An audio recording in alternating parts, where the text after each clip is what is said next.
welcome back to the RBL Podcast. It's been a while. We haven't recorded one of these for a very long time. I think the last time I managed to get down and record an episode was probably around the off-season. And boy, we've had a regular season since then. We've had trades, all kinds of activities. And of course, we are now deep into the playoffs. And I thought today's episode, we're going to be slightly longer today. We're going to talk a little bit about the playoffs today and some of the interesting games and amazing sort of results that have happened to kind of get us to this second round point. And then I thought we'd dive into the draft and talk a little bit about the first round, what it looks like, some of the amazing players that we're going to get in this offseason that could possibly change the entire landscape of this league. And I'm sure that's a bit of an understatement even by saying that. So let's get straight into it, guys. Let's talk a little bit about the playoffs. We'll talk a bit about the first round to begin with, starting with the Bucks and the Warriors. Obviously, the Bucks managed to come through that one 2-1 against the Warriors, and we'll talk a bit about the Bucks and how they've got on and what kind of things they've got to look at in the future. But let's talk a bit about the Warriors. They kind of got knocked out of it by just the odd game. Obviously, in the first round of this era, it is pretty much best of three. So it's always going to be quite difficult for a team to come through that, even if you are a higher seed. So the Warriors obviously didn't manage to get themselves through that.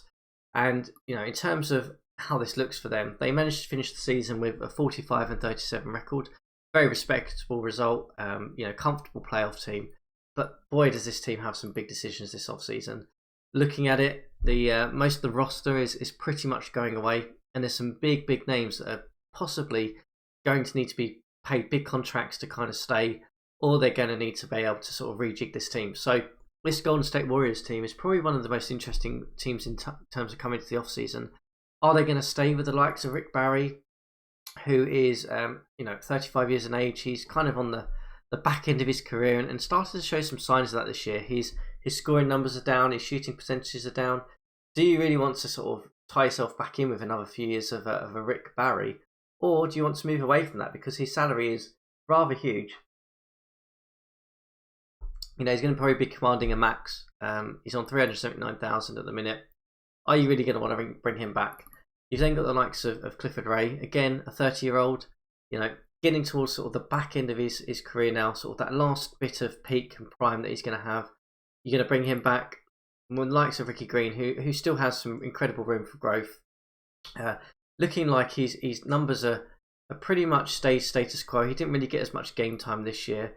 So maybe this team is ready to put the hands into the likes of Sonny Parker and Phil Smith, who they signed in the off-season, to kind of go forward. But Golden State, I think, had a really, really good season, getting 45-37.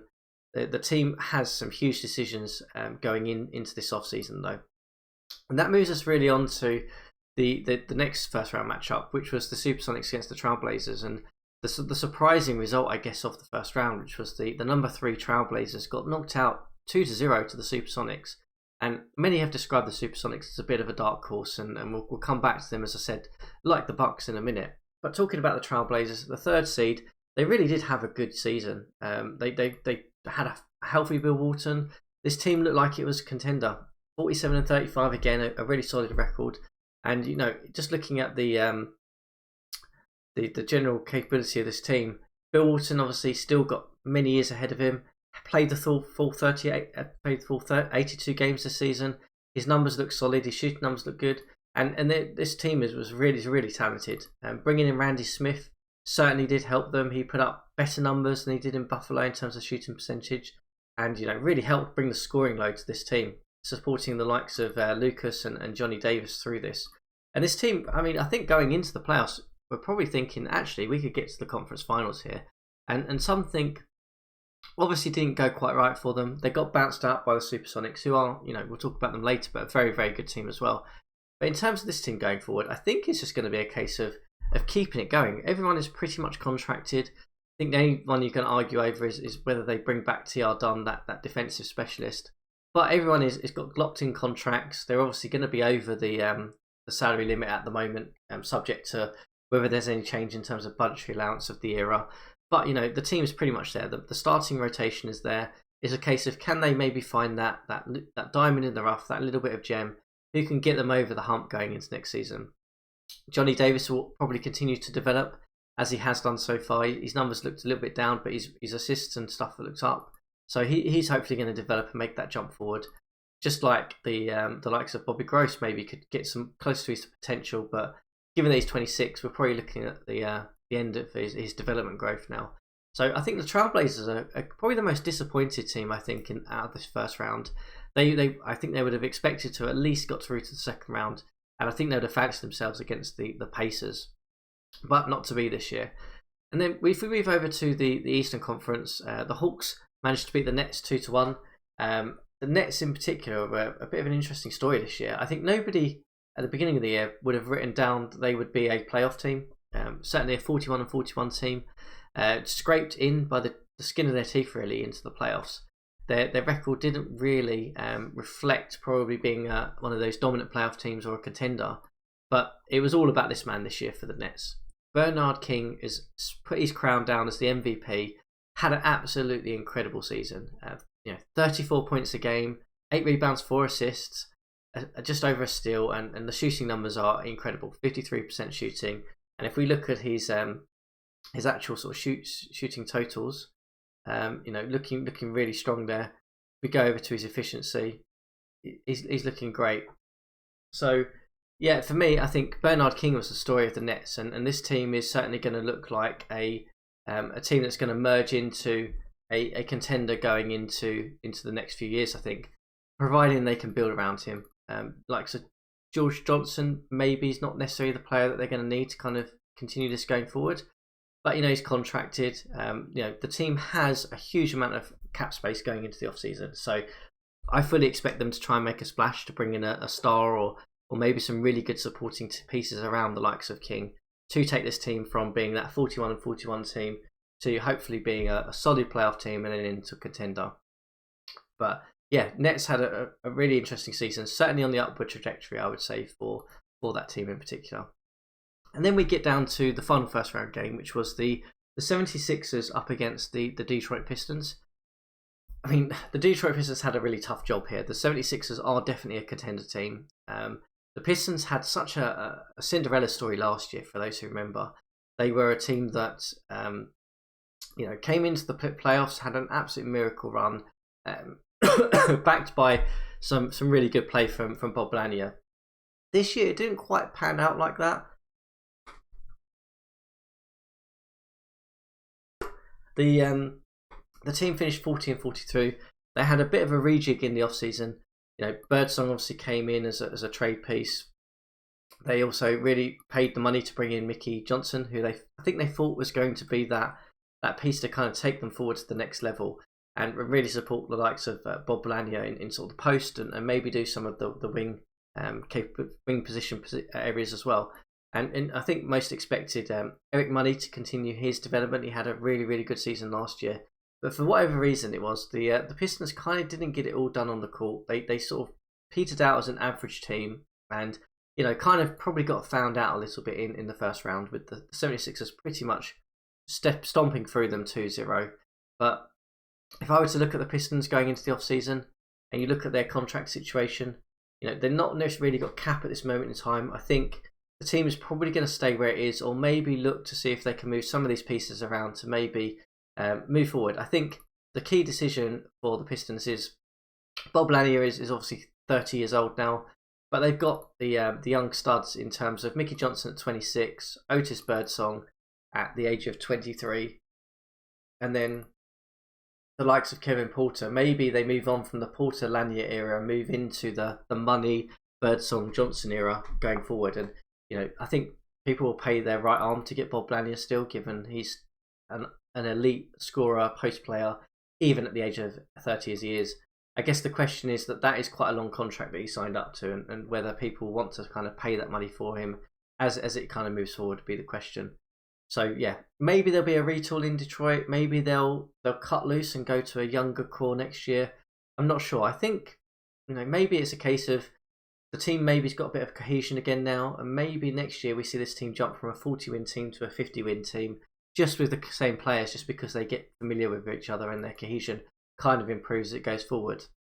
So that brings us to the end of the first round. Congratulations to the Bucks, the Supersonics, and the 76ers who went through. We obviously talked about the Warriors, the Trailblazers, and the Nets and the Pistons. But let's move to the second round because we are nearly at the end of the second round. There's a few results to still be decided over the coming days, but we have to start probably with the Lakers and the Bucks. And I think anyone who plays the Lakers in this playoff series is going to have a tall order to try and beat them.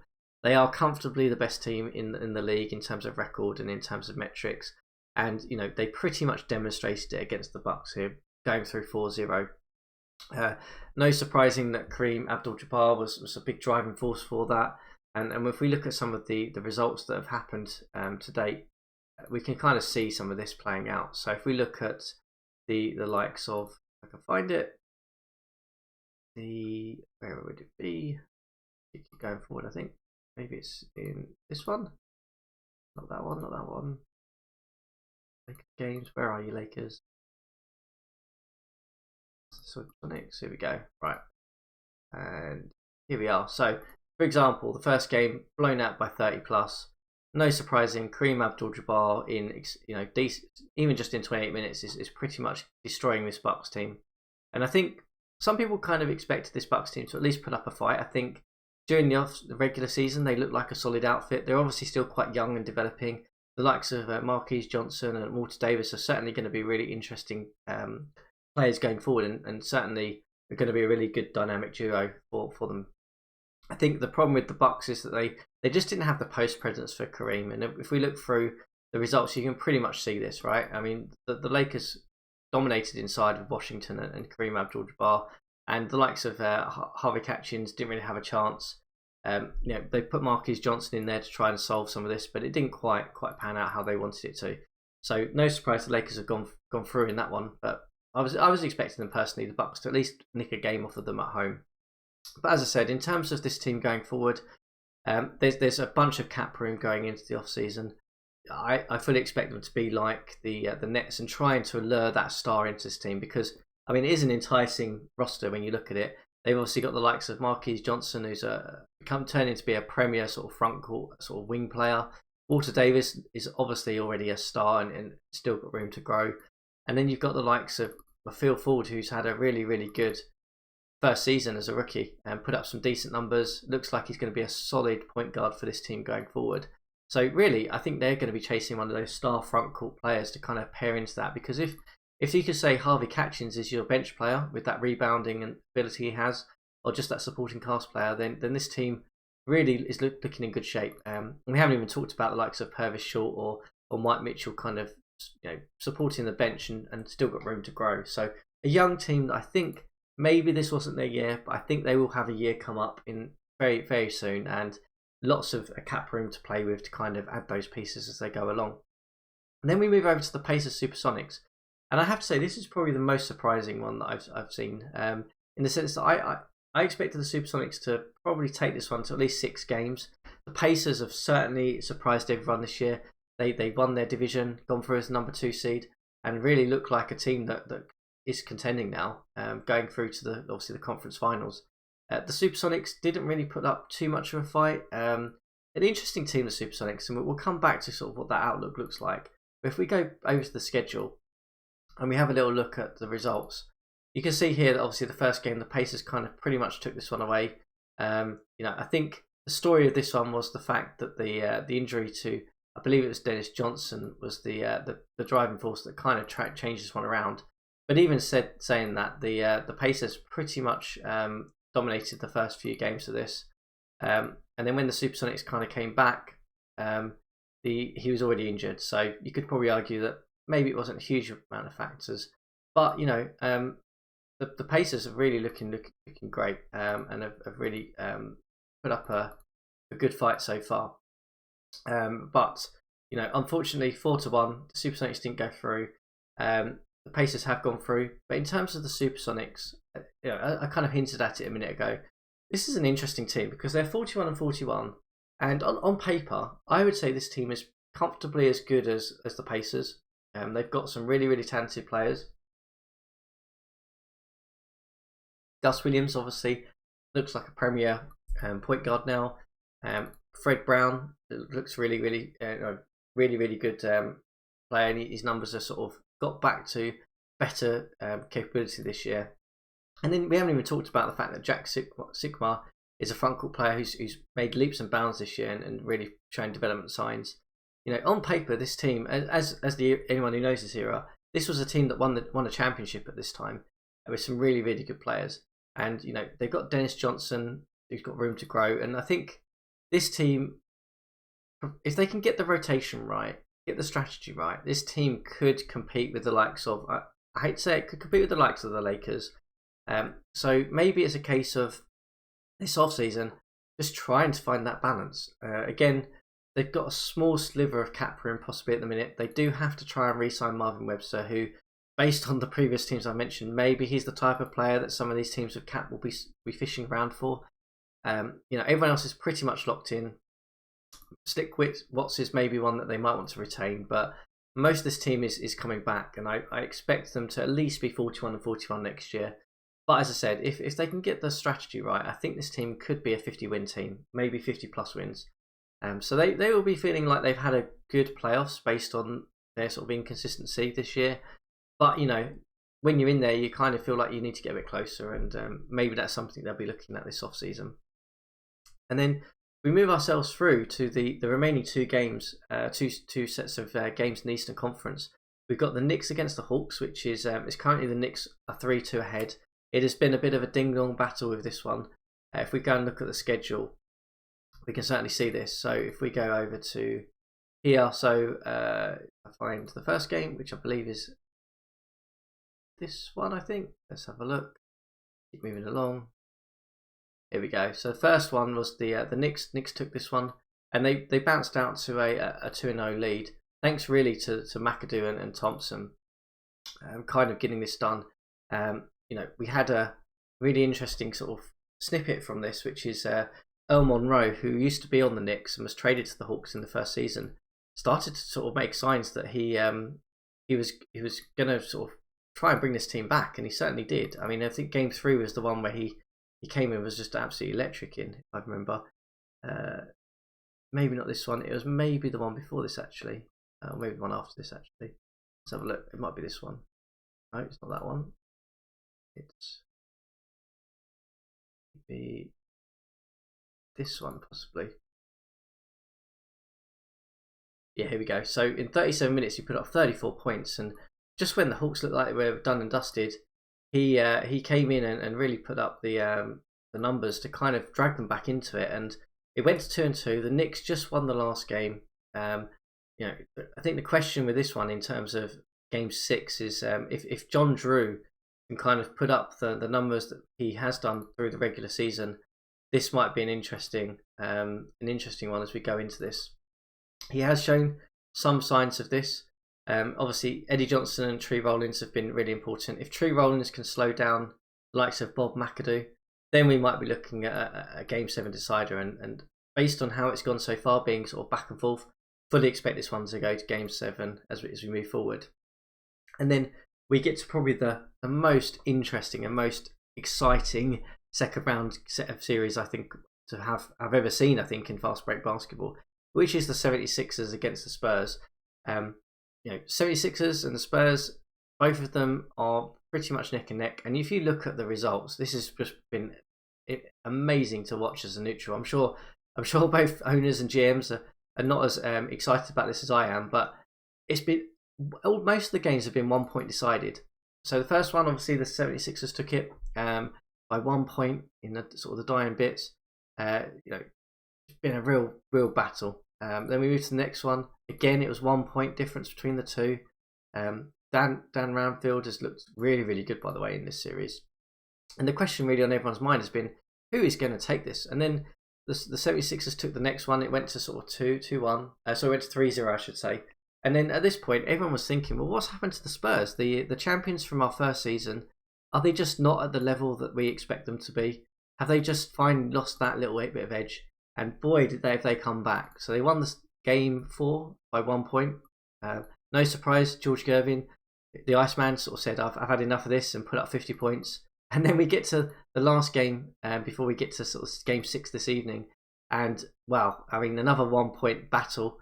George Gervin's put up 40 points. So what do I think about this? I think this one is definitely going to go to 7 games. I can't see any reason why it wouldn't. I think the main thing, if I'm the Spurs, I'm thinking, can I just keep the Iceman putting up 40, 50 points? If I can do that, then I've always got a shot. The MVP from last year, putting up a statement that he is not done. He is not ready to get rid of his championship medal. He is ready to go and retain this again this season. But the 76ers, you're looking at it and going, if we can just slow the Iceman down a little bit, we've proven in the first 3 games that we can win this. So, yeah, I mean, I fully expect it to go to 7 games. And, wow, I mean, as many have said in this series, this is the series I think could easily be a championship series. It's been that good to watch and that interesting. So that is personally the one I'm going to be looking at as we go through to the Sims and work out who's going to come through in that one, because, wow, it's been incredible in that sense. And that brings us to a close in terms of the playoffs so far. Obviously, we've got the Lakers, Pacers coming up in sort of the conference finals for the West. I think the Pacers have a really, really tough battle ahead of them. I think they've already proven that they can be at this level. I think this is just going to be, an incredible ask to try and beat that Lakers team. But, the Pacers, they've done it so far. They put the sword to the Supersonics, who are a good team in their own right. Who knows what's going to happen in that one. And then if we move to the Eastern Finals, obviously it's not decided yet. So it could be the Knicks, Hawks, Spurs or 76ers to go through yet. We might have some Game 7s to come along there. I mean, it's going to be interesting to see how that plays out. All of those 4 teams are really, really neck and neck in this. So excited to see how that works. And obviously we'll see who goes through to the conference finals. We'll see who goes through to the finals and who is the season number 2 champion. Will it be the Spurs again, or will it be one of these new teams that have come through to take the title off of them for this season? It's been incredible to watch so far. I'm sure it's not going to slow down as we move forward. So yeah, that's our playoffs so far. Let's move on and talk a little bit about the draft though, because if you think the playoffs are exciting, my goodness me, this draft preview is something else. We're in obviously the 1979 draft. We have some really interesting players to talk about here. And before I do, I think first thing I should say is, as I say anytime I talk about the draft in RBL and in this fast break basketball, obviously what you're seeing here in terms of ratings are the ratings of my New York Knicks coach and scout. So the ratings in here might be different to the true ratings. As we've mentioned before, the true ratings are on a spreadsheet that you can access on the Discord server.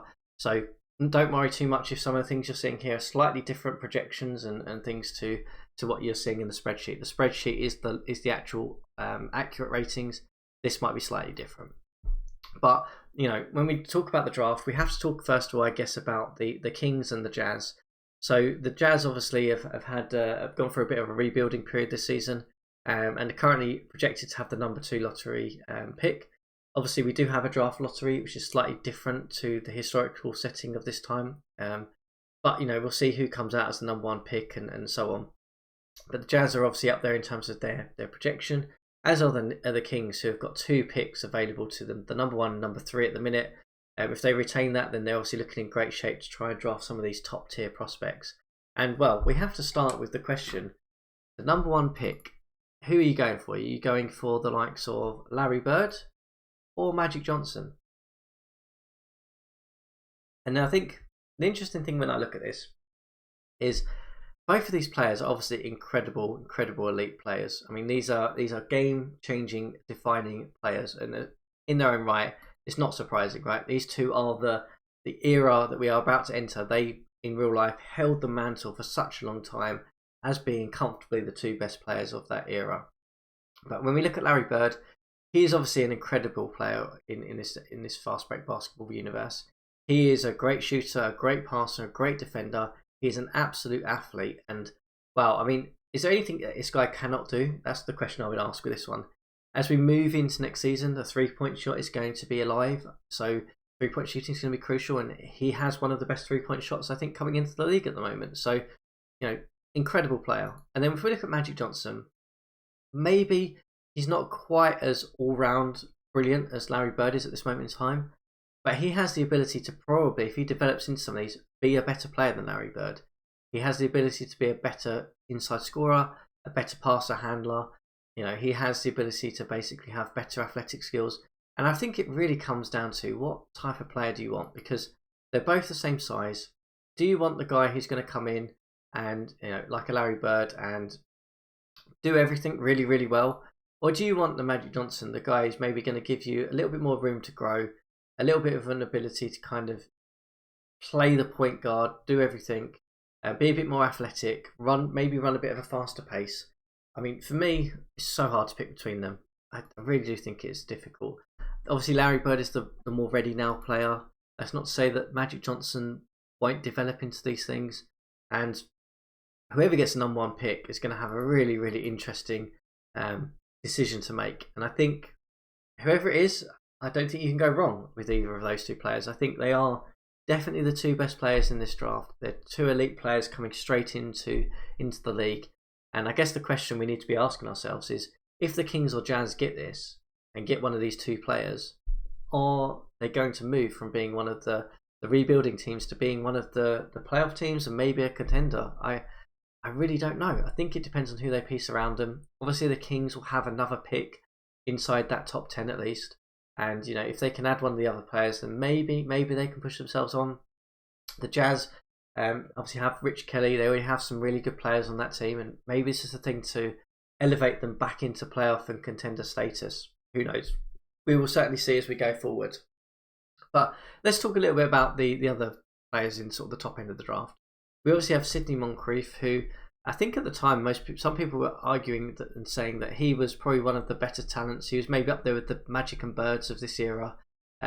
He obviously has huge room to grow. He could become an elite scorer, an elite defender. I guess for me, if he's playing point guard, his passing and handling is not to the level I would probably want to be a starter point guard. I think actually his career would be better suited to going into the shooting guard position of this league. And I think to do that, he's got to improve his inside and jump shot scoring. If he can do that, then he could be a really, really elite scorer in this league. But I don't see him as being that starting caliber point guard at the moment. So room to grow. Obviously, he looks like it could become a really good player. His athleticism is off the charts in terms of his quickness. So he's going to cause a lot of headaches, and I could see him certainly staying in that top five. Then if we move on, let's talk a little bit about Gerald Henderson. So Gerald Henderson obviously is another point guard.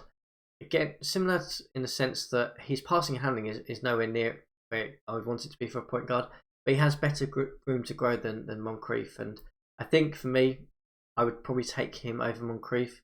His defense is better. He's already got some decent shooting ability. So I think, again, he's a top 5 pick. It's not surprising. If he can develop his passing and handling, he could become one of the better point guards in the league. And again, we keep moving down. I'm just going to double check. I think, we do have like a point guard run at this top end of the projection at the minute. Alan Level, who is a good jump shooting defensive point guard. Again, there's not much to choose between him and Henderson, I have to say.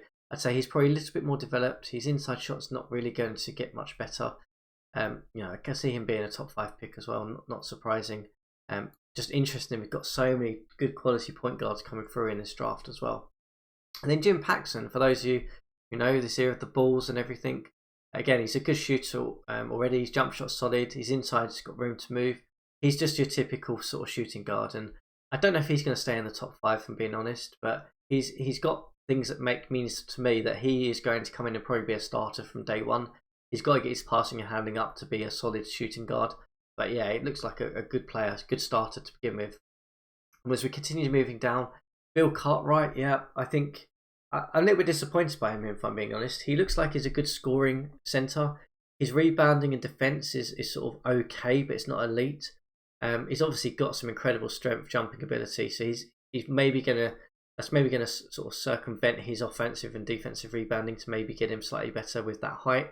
So yeah, I mean, solid front court player. I don't know whether I'd actually position him as a starter for a contender, but certainly a guy who could grow into be a sort of supporting cast player and maybe a sort of 6-man sort of front court player. I kind of see him in developing into. And then we've got a small forward, Cliff Robinson, who realistically is actually a front court player, I think. Looking at it, his shooting and scoring is okay.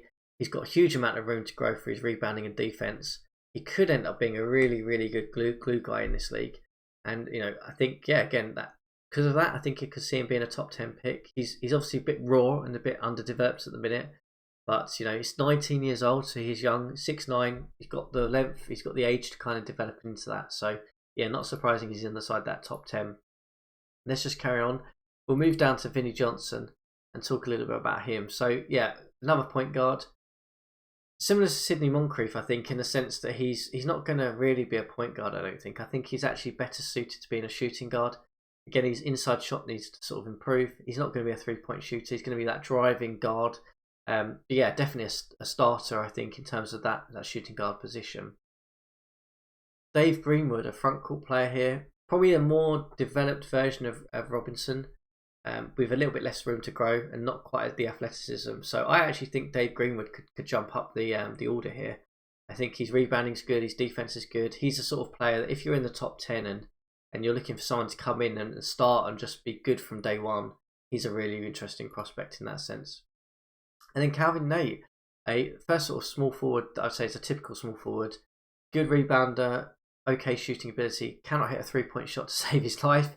Defense is a bit suspect, so he's your stereotypical, I think, scoring wing. Not really going to be a liability on defense, but not going to be elite. Maybe in a top team he moves into the six-man scorer type role, sort of position. But yeah, I like him as a prospect. I think he looks solid. Dudley Bradley is your typical defensive first shooting guard. It looks like shooting ability is okay. His passing handling is not great. His athleticism is okay, I guess. Not elite at all. Yeah, I mean, again, he's got room to grow, but those growth rooms are probably in his passing handling. So you're kind of getting what you see here. Again, probably a starting shooting guard, I think, in the league if he can get that passing and handling up, I would say. And then let's see where we've got to. So we'll probably go up to pick 15, I think, today, guys. So let's talk a little bit about James Bailey. James Bailey, oh, okay, that now we're starting to see the drop off, I think. And I'm guessing by projections, yeah, we're kind of seeing the drop off here. So those sort of top 10, 11 guys, 12 guys, are probably your starter ready guys, I think, looking at it. And again, the colour projection kind of shows that. But if we move on and we talk about Greg Kilsler, yeah, rebounding specialist, I think, yeah, pretty much developed. Probably as a borderline starter, I would say, looking at him. I actually wouldn't mind playing him at small forward, given his size. That might be a better prospect than shooting guard for him. And then James Bailey, the final prospect we're going to look at today. He looks pretty undercooked, to be honest with you guys. His shooting is pretty awful. He's never going to be a scorer for you. His passing and handling is terrible for a small forward. He needs to play in the front court, clearly. His rebounding ability will kind of shine through there, and his jumping ability. But he's not a great defender, and I probably think he'll end up just being your rotation piece, your 15-minute maximum guy here. And kind of indicates that top 15 is really, well, probably the top 12, I said, is probably your best pick in terms of starter capability. And then we start to see it being a bit flaky in terms of maybe guys who are more rotation pieces. I'm sure we'll come back and talk about these guys in the future. But yeah, I mean, this draft obviously is all about Magic and Bird and who's going to take them and who goes number one. I guess we'll have to get a poll going on the server to decide who that's going to be when we get close to the time. But yeah, I mean, as I said, you can't really go wrong with either, I think. I think they're both going to be absolutely incredible players in this era. They're going to drive their teams forward and hopefully those teams, whether it is the Kings, Jazz, Cavs, Bullets, whoever ends up with that pick, hopefully they can build a really good team around them and demonstrate how good those players are. And that brings us to a close for today's episode. Obviously, it's been a little while, so it's been great to get back and talk a little bit about the RBL. We've obviously got playoffs to still go, and we'll find out who the champion is in sort of coming week or so. Will it be the San Antonio Spurs, or will it be a new name that will come through to the forefront, or will the Lakers get the revenge on the Spurs in the finals? Who knows? We'll certainly see how that plays out, and I'm really excited to see who comes out on top in our second season here. And then, well, it doesn't get more frantic than moving into the off-season and talking a little bit about those top two guys. And, that'll be a huge topic of discussion in the off-season. So lots and lots of exciting things to look forward in the RBL. I'll be there every step of the way to follow it through, and we'll see how it all plays out. Best of luck to those teams who are still in the playoffs, and best of luck to those teams who are hoping for those lottery balls to fall their way to pick them up a generational player in Larry Bird or Magic Johnson.